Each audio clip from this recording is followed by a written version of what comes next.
সম্প্রতি একটি বেসরকারি টেলিভিশনে প্রশ্ন ফাঁসের সংবাদ প্রকাশের পর আলোচনা শুরু হয় সরকারি কর্ম কমিশন তথা পিএসসি-কে নিয়ে। এরপরই গ্রেফতার হন ১৭ জন। আলোচনায় থাকা বেশ কয়েকজন কর্মকর্তা কর্মচারীর হদিস নেই।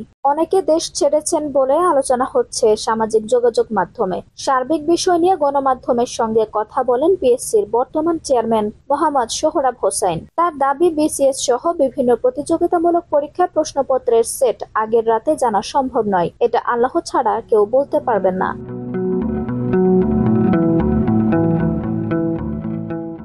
মঙ্গলবার ৯ জুলাই নিজ কার্যালয়ে সাংবাদিকদের প্রশ্নের জবাবে তিনি প্র্যাকটিক্যালি পরীক্ষার প্রশ্নপত্রের সেট নির্ধারণের প্রক্রিয়া দেখাতে গিয়ে এমন দাবি করেন।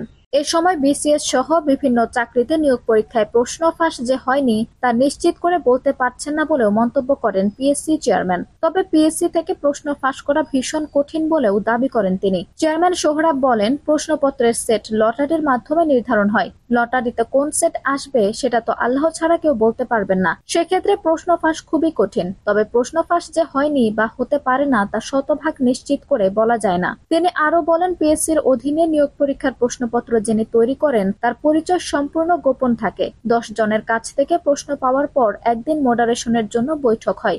গোপন কক্ষে সিলগালা করা সেই প্রশ্ন খুলে মডারেশন শেষে আবারও সিলগালা করে রাখা হয়। সেখান থেকে সর্বোচ্চ নিরাপত্তায় প্রশ্ন প্রেসে যায়। প্রেস থেকে আসার পর পুলিশ পাহারায় একটি কক্ষে তা তালাবদ্ধ থাকে।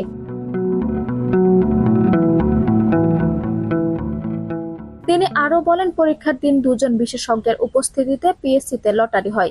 সকাল ১০টায় পরীক্ষা হলে ৯টা ২০ মিনিট থেকে ৯টা ২৫ মিনিটে লটারি করে ৯:৩০টার মধ্যে কেন্দ্রে জানাতে হয়। বিসিএস এর ক্ষেত্রে ৬ সেট থেকে একটি সেট লটারির মাধ্যমে বেছে নেওয়া হয়। আর নন ক্যাডার বা ১০ম গ্রেড ও তার পরের গ্রেডগুলোর জন্য ৪টি সেট থেকে লটারিতে একটি নেওয়া হয়। পিএসসির যেসব কর্মকর্তার বিরুদ্ধে প্রশ্ন ফাঁসের অভিযোগ এসেছে তাদের বিষয়ে কি ব্যবস্থা নেবেন?